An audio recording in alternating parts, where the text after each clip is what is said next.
uma honra, uma satisfação recebê-los aqui na nossa casa, Hospital de Guarnição de Natal. É uma honra e satisfação receber os nossos amigos da Sísmics, a quem a todos agradeço em nome da querida Cláudia, viu? A Cláudia é uma amiga nossa que entendeu desde o início o nosso intuito com a pesquisa, né? O nosso intuito em desenvolver bem, em tentar desenvolver uma análise clínica, tarefa essa que é difícil, nós sabemos, do mundo das análises clínicas, mas a Cláudia e a equipe da Sísmics, visualizando o nosso trabalho, entendeu que seria interessante dar continuidade a um processo de educação continuada que o hospital vem desenvolvendo. Nós lançamos, no ano passado, o primeiro congresso de diagnóstico laboratorial e terapêutica na temática de infectologia. Graças a Deus foi um sucesso, tal sucesso que nós conseguimos pela Sísmics, então, um patrocínio nesse ano, para que nós pudéssemos, então, focar a nossa conversa no hemograma, né? Então, a minha intenção aqui é nós podemos trazer uma prática do laboratório. Não vou trazer artigo científico, porque isso vai ser os professores que vêm aqui, né, trazer as novidades, mas o nosso objetivo é trazer simplesmente a prática do dia a dia do laboratório de análises clínicas, focando no hemograma. Por que esse exame ele é tão importante para a gente? Né? Por que as várias nuances desse exame? Por que agora os novos índices são importantíssimos? Nós não podemos deixar de ter, e além de não poder deixar de ter, nós não podemos deixar de conhecer os novos índices que trazem o nosso hemograma, né? Para que a gente possa ter um diagnóstico mais preciso, né? Um diagnóstico mais atualizado dos nossos pacientes. Então, aqui o nosso objetivo é atualização em hematologia, o hemograma em foco. Ok.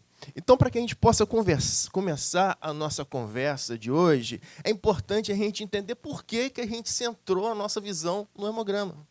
Por que, Marco? Por que o hemograma em si? Né? Eu não poderia, das várias nuances que tem um laboratório, dos vários tipos de exame, não poderia ser outro tipo, os exames bioquímicos, né? Os exames imunológicos, os exames infecciosos que nós fizemos, porque simplesmente o hemograma, ele já era, há 20 anos atrás, os exames mais solicitados dentro da área médica. Nós pegamos aqui um artigozinho de Pelotas do Sul que mostrou dos exames solicitados, né? Ele elencou, dentre vários assuntos que traziam esse trabalho, ele elencou dos vários exames solicitados, mostrando lá que o hemograma era 59,2% de todos os pedidos médicos, estava presente o hemograma. 59,2%. Podemos extrapolar para 60%? Podemos. Podemos extrapolar para 60%. O N desse trabalho é um N aí de 529 pacientes, de 20 anos atrás. E agora, 2023? Não consegui encontrar trabalhos que tivessem exatamente focando, mas eu fiz um levantamento. Né? Nós fizemos um levantamento no nosso laboratório de um ano, exatamente um ano, dos 20 mil exames, dos 20 mil pedidos médicos que nós tivemos durante o ano de 2022, peguei outubro de 2022 até outubro de 2023. Dos 20 mil pedidos de exame, o hemograma representou 61% de todos os pedidos médicos. Então, há 20 anos atrás, esse trabalhinho mostrava que era 59,2%. 20 anos depois, nós mostramos que continua sendo 61% a quantidade de exames solicitados do hemograma durante todos os pedidos médicos.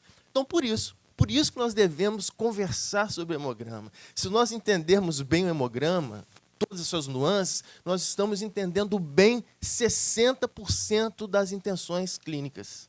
60% das intenções clínicas, entendendo bem o hemograma. E nesse tempo de 20 anos atrás, 23 anos atrás, quando eu comecei a trabalhar com análises clínicas, né, 23 anos, 2000, e alguns amigos aqui, eu acho que também já começou e conhece muito pelo sorriso que eu já vejo no rosto, já se lembra, né? Há 23 anos atrás, quando eu peguei um laboratório de análises clínicas, por acaso era um laboratório militar, no posto médico de São João del Rei, um batalhão de infantaria, então a gente foi responsável por um posto médico lá, nós fazíamos o hemograma manualmente. Manualmente. Então, o hemograma ele é dividido em 3 grandes partes, né? O estudo da parte eritroide, o estudo da parte dos leucócitos, leucocitária, e também o estudo da parte plaquetária.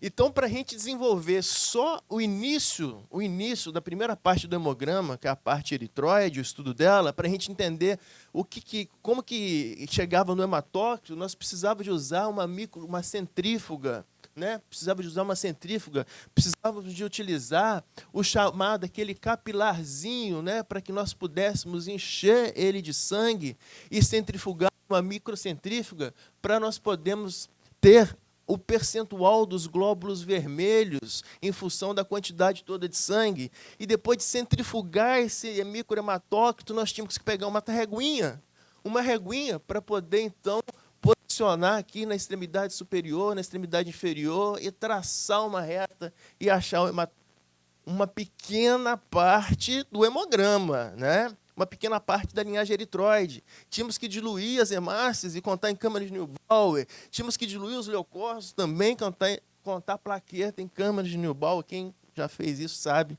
o que é contar plaqueta em câmara de Neubauer. 23 anos atrás, né? Então, o tempo para se fazer um hemograma era 40 minutos, pelo menos. Um hemograma levava 40 minutos.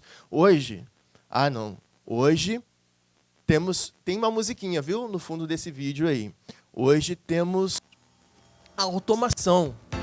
A automação que nos permite visualizar as células especificamente através das dispersões luminosas de raios de laser que incidem sobre essa célula.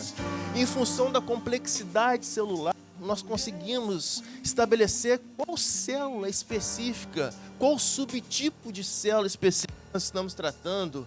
Aqui é uma parte da análise dentro do equipamento nosso de hematologia que incide um laser e nós vemos o tamanho da célula. E depois, pela dispersão lateral da luz, pela complexidade celular, nós temos os subtipos celulares.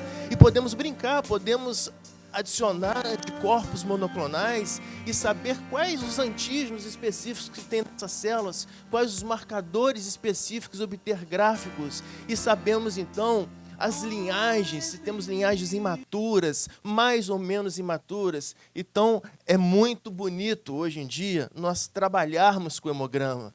É muito bonito hoje em dia nós liberarmos laudos concisos e laudos com informações precisas, mas que nós temos que dominar.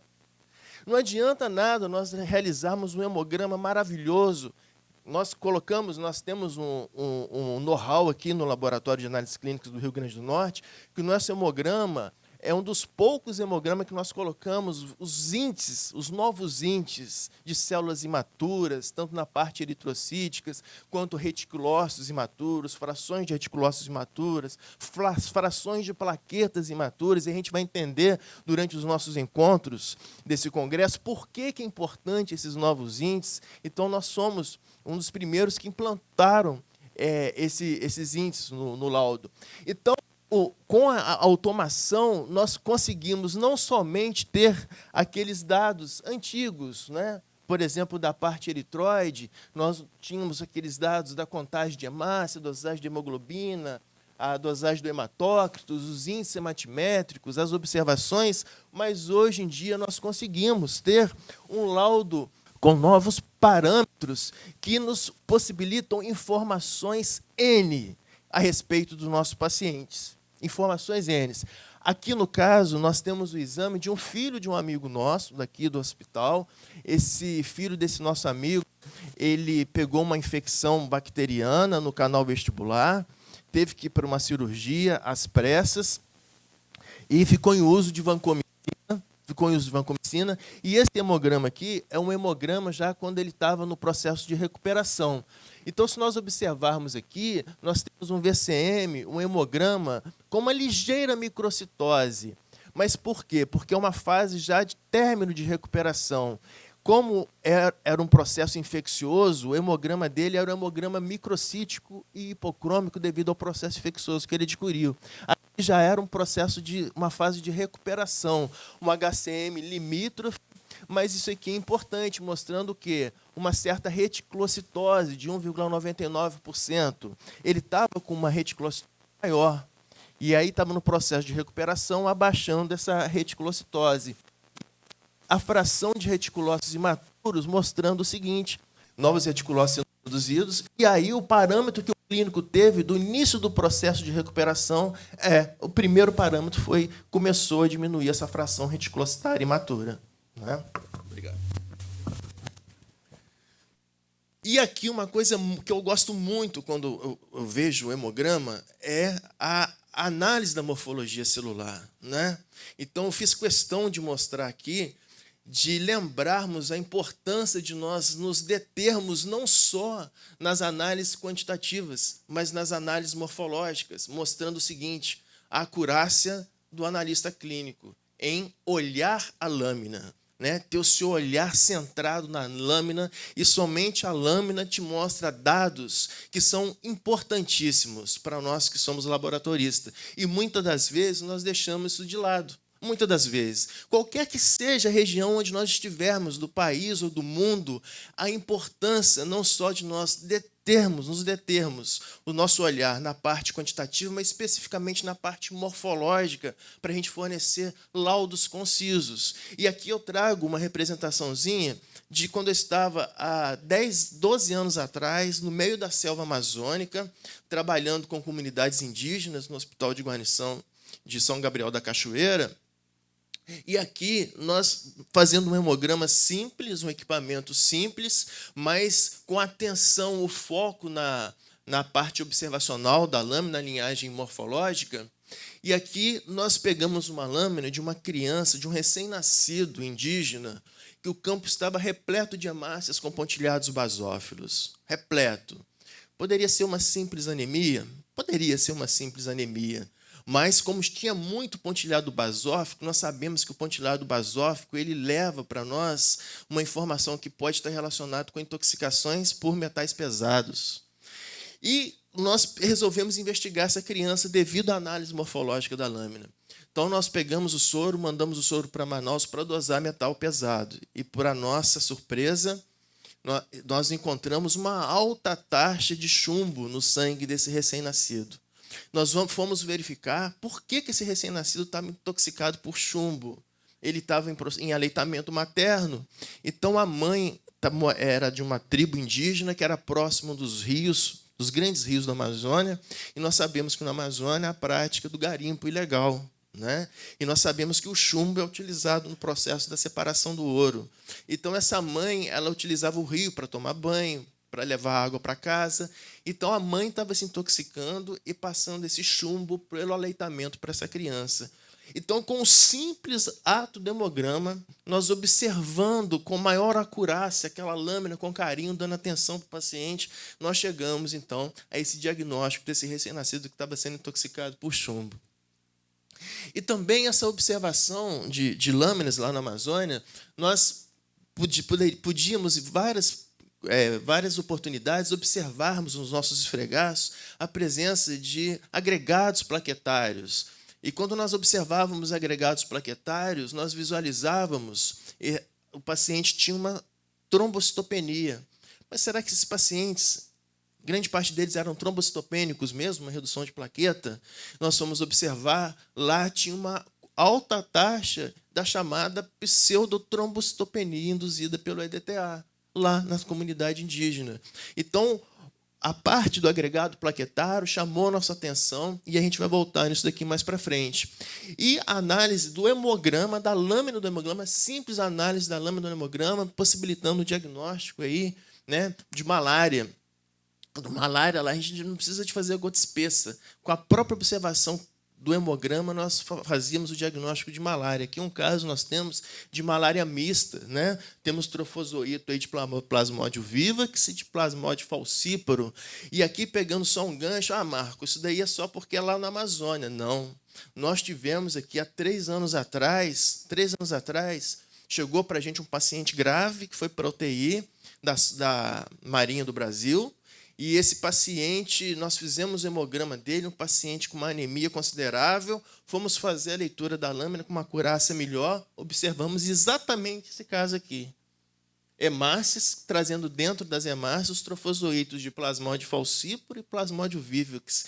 Então, um caso de malária grave nós pegamos aqui no Hospital de Guarnição de Natal pela simples leitura da lâmina. Então, como nós falamos aqui da pseudotrombocitopenia por EDTA, como aqui é trazer a prática do laboratorial pura e simples, o que acontece na bancada da gente, né? A ação é necessária, uma atenção é necessária com relação a isso, né? Então, nós observamos, em muitos casos aqui no laboratório, né, esses casos de trombocitopenia, que, na verdade, aqui é um caso de um paciente com uma plaqueta aqui de 69 mil, é um paciente sem história clínica. Então, nós fomos nos atentar mais com esse exame aqui. Então, nós pegamos 1 hora após a coleta e verificamos a plaqueta caiu para 10 mil, de 69 para 10 mil. Caso típico de pseudotrombocitopenia induzido pelo EDTA. Então, aqui vale a gente lembrar que alguns pacientes, eles têm autoanticorpos contra frações específicas da plaqueta, geralmente a glicoproteína 2B. Né? Então, esses autoanticorpos, quando essas plaquetas desses pacientes entram em contato no tubinho de sangue com a EDTA, esses anticorpos são expostos, esses domínios são expostos e os anticorpos se ligam nesses domínios expostos, aglutinando essas plaquetas in vitro. Né? Ah, Marco, tá. Qual que é a importância disso? Né? Então, nós fizemos aqui uma amostra colhida com citrato, aqui no tempo zero, então mostramos que aumentou para 119. E fizemos depois, em seguida, após 1 hora, também análise de citrato, estabilizou em 117. Então, vimos caso típico de pseudotrombocitopenia induzido pelo EDTA. Ah, Marco, mas isso é in vitro. Qual o problema disso? No diagnóstico.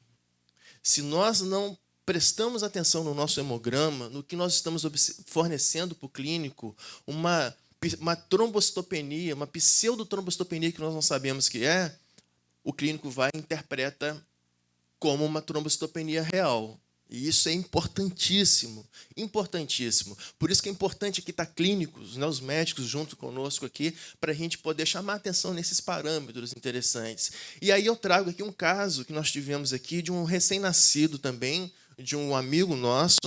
Esse recém-nascido, ele teve uma infecção virótica aguda, foi para um hospital de referência, diagnosticada essa infecção virótica, fez um hemograma, uma plaquetopenia. O hemograma, liberou o hemograma com plaqueta baixa. Bate na mão do clínico, virose, plaquetopenia, o paciente ficou retido, internado, alguns dias na UTI, para depois ser liberado. Aí ele chegou para a gente. Aí falou assim, poxa, eu vou fazer o hemograma continuado, porque a gente está preocupado, ele ficou internado na UTI devido a uma virose, cursando com plaquetopenia severa. Aí a gente, não, vamos dar uma olhadinha para ver se isso é mesmo. Né? Então, nós fizemos o hemograma dessa criança aqui. No hemograma dessa criança, a gente coletou o sangue e coletou e já passou no nosso equipamento. Já fizemos a leitura no nosso equipamento. Aí já deu uma plaqueta de 158 mil. Né? Para criança, a gente pega uma plaqueta normal, de 350, 400, 450, trombocitose normal em recém-nascido. Né? E assim que a gente tirou coletou o sangue, nós passamos uma plaqueta de 158 mil. Após 20 minutos nós fizemos uma leitura novamente, caiu pela metade. Então, é um quadro típico de pseudotrombocitopenia induzida pelo EDTA. Pseudotrombocitopenia induzida pelo EDTA, que foi mal fornecida e mal interpretada para o clínico, que juntou com um quadro virótico, achou que aquela trombocitopenia era devido à virose, e não era. Não é? Por isso que é muito importante nós fazermos a liberação de laudos concisos, de laudos fundamentados. Né? E aqui nós fizemos a coleta aí, em citrato, a plaqueta subiu para 300 mil dessa criança. Né? E aqui nós chamamos a atenção também Então, nos casos de trombocitopenia, as reduções de plaqueta, não só as reduções de plaqueta in vitro, gerando diagnóstico confuso, mas, por exemplo, também a redução de plaqueta por casos imunológicos, doenças imunológicas, reações imunológicas. Nós sabemos que tem vários medicamentos que induzem a formação de anticorpos antiplaquetários, né? Um desses medicamentos comum é sulfa. Então, aqui nós tivemos um caso, há uns 5 anos atrás, uma esposa de um diretor do hospital, era enfermeira, foi fazer caminhada com o marido, que é médico, de manhã, e o marido olhou, na caminhada tinha umas petequiazinhas ascendentes, pequenas. Ele olhou e falou assim, até estranho essa perna sua, pontinha vermelha. Não, isso aqui é normal, não está sentindo nada. Já que estava passando aqui perto, né? Vamos lá dar trabalho para o Vianello. Nós vamos fazer um hemograma, estamos passando por aqui, não tem nada para fazer, vamos dar trabalho para ele. E eu lembro desse dia que eu estava exatamente no caminho para casa. E toco o meu telefone, né? Fazendo aqui o exame da esposa do diretor aqui, e não está dando leitura. Não está dando leitura a plaqueta, né? Não está dando leitura, estava zerado. Plaqueta zerado. E a paciente bem rígida. Bem, então, primeiro, o que é? Vamos coletar. Esse coletou em citrato, né? Coletou em citrato, será que não é uma pseudotrombocitopenia? Não coletamos. Coletamos em citrato, sim, e deu zerado também. Deu zerado em citrato. Bem, então não é uma pseudotrombocitopenia. Então é um caso, né, que a gente tem que se preocupar, né? Tem que se preocupar. Então, esse caso ele foi diagnosticado, então, como uma plaquetopenia por indução ao uso de sulfa, né? Uma reação imunológica. Então, essa paciente ela tinha infecções urinárias de repetição, a gente fazia a cultura Escherichia coli banal e tratava com sulfa. Tratava com sulfa. Então, o uso repetido de sulfa levou uma resposta autoimune dessa paciente e, rapidamente, então, anticorpos antiplaquetários capturados pelo baço, capturação esplênica, tira toda a plaqueta da circulação. Então, foi para a UTI. Daquele local mesmo no laboratório, já foi para a UTI. Então, indo para a UTI, começou então com corticoide, imunoglobulina, né? Aí a plaqueta já subiu para 7, pelo menos já começou a dar contagem, né? No segundo dia, esse era no segundo dia, já em uso de corticoide, imunoglobulina. E no terceiro dia já fez o uso de transfusão plaquetária, a plaqueta subiu para 20, então com isso a paciente se normalizou e teve alta da UTI. Com uma simples análise do hemograma, dos índices do hemograma, os novos índices, aí mostramos para o clínico, né, a importância da interpretação das frações de plaqueta imatura, porque a paciente estava com uma trombocitopenia grave, né? Plaqueta sendo retirado, poderia ser o quê? Poderia ser uma falência medular. Se fosse falência medular, o índice de plaqueta imatura não teria alterado, se fosse falência medular. Só que mostrou que estava com uma plaquetopenia severa, o índice de plaqueta imatura alto, mostrando a medula está respondendo. Então, não é falência medular. Olha a importância desses novos índices do hemograma e nós sabemos interpretar esses novos índices. É por isso que esse olhar atento, né, que nós devemos perceber como que nós devemos trabalhar dentro do laboratório. Então, não adianta nada, nós temos o equipamento de ponta, não é que nós temos, né, o equipamento da Sysmex de ponta aqui conosco, mas não adianta nada, nós temos o equipamento de ponta, temos técnicos excelentes, como nós temos, os melhores técnicos estão conosco, mas não adianta nada se nós não temos também controle do que acontece com o paciente nos fatores pré-analíticos, antes da amostra chegar lá dentro da análise. Então, nós observamos um dos fatores pré-analíticos que muito importante era o estresse do paciente. E nós sabemos, mostrou esse trabalho publicado na base aérea da Flórida, em 2015, né? Esse trabalho aqui ele fez sobre leucocitose, mostrando os fatores de leucocitose dos pacientes, né? Mostrando o seguinte, que um dos fatores que levam à leucocitose é o estresse. Um dos fatores importantíssimos indutores de leucocitose é o estresse. Então, nós observamos aqui no laboratório que, realmente, nós tínhamos grandes taxas de solicitações de nova coleta para poder ver se normalizava o hemograma do paciente em função disso daí. Então, o que nós pegamos? E isso aqui é interessante, que esse quadro aqui eu acho bacaninha, que ele traz um resuminho, né, para a gente relembrar aqui na medula óssea, como que é a síntese das células sanguíneas na medula óssea. E na medula óssea nós temos aqui 2 pools, né? Nós temos na medula óssea, nós temos um pool mitótico, que é um pool proliferativo, e um pool de maturação, constituído pool de reserva. E esse pool de reserva da medula óssea, as células ficam lá estocadas na medula óssea, e elas podem aumentar esse pool de reserva de uma hora para outra até 14 vezes a quantidade de células sanguíneas do sangue, em função de estímulos, por exemplo, o estresse. Né?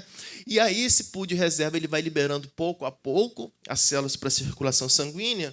E aqui nos leucócitos que nós estamos comentando, os leucócitos, quando eles são liberados para a circulação sanguínea, eles podem ficar marginalizados, ou seja, aderidos ao endotélio, ou podem ficar circulantes. Os leucócitos que nós dosamos são os leucócitos circulantes, mas aquela fração de leucócito aderido ao endotélio é até 2 vezes maior que os leucócitos circulantes, que mostrou nesse trabalhinho que eu estava falando lá atrás. Então, numa reação de estresse, de liberação de catecolaminas, as catecolaminas induzem a desagregação desses leucócitos do endotélio vascular, podendo até de duplicar, até triplicar a quantidade desses leucócitos no sangue. Então, nós temos que controlar no laboratório esse paciente nosso, propondo para esse paciente um ambiente calmo, sereno, tranquilo, antes de coletar o seu exame. Por isso que eu não poderia deixar de falar, né, isso aqui. Pode aumentar o som, por favor?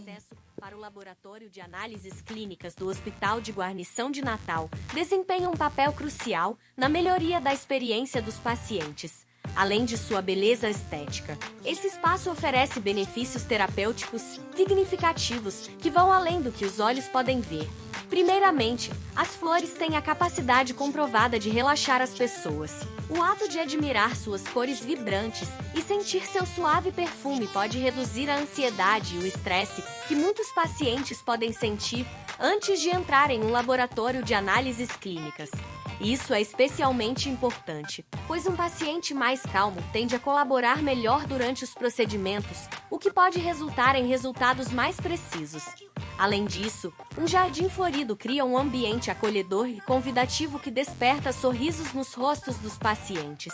Esses momentos de alegria e admiração pelas flores funcionam como um alívio temporário das preocupações relacionadas à saúde, proporcionando uma pausa bem-vinda no dia a dia. Isso contribui para um ambiente mais positivo e humanizado. Pois é. Então, nós trabalhamos em cima dos pacientes desde a chegada no laboratório, fazendo um caminho florido, e dentro da área de recepção nós implantamos a musicoterapia, que é a música calminha, músicas específicas, calmantes, né, com timbre musical específico. Além da musicoterapia, nós associamos a cromoterapia, que é um verde clarinho que traz paz para o paciente. Indutoterapia, nós associamos a indutoterapia, são mensagens positivistas que são projetadas em uma TV grande com frases que nós estudamos, né? Nós temos aí mais de 2.000 frases já publicadas com as referências direitinho.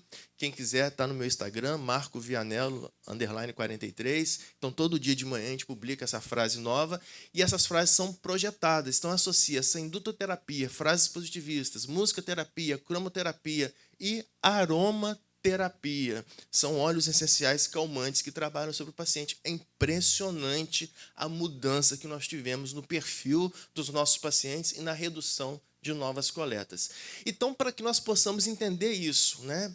Efeitos pré-analíticos, efeitos analíticos nos equipamentos, nos pós-analíticos, nós realizando laudos compatíveis, é para isso que nós desenvolvemos o nosso congresso desse ano com a parceria da Sysmex, né? O nosso Congresso de Diagnóstico Laboratorial e Terapêutico.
Ok, pessoal. Então é isso daí.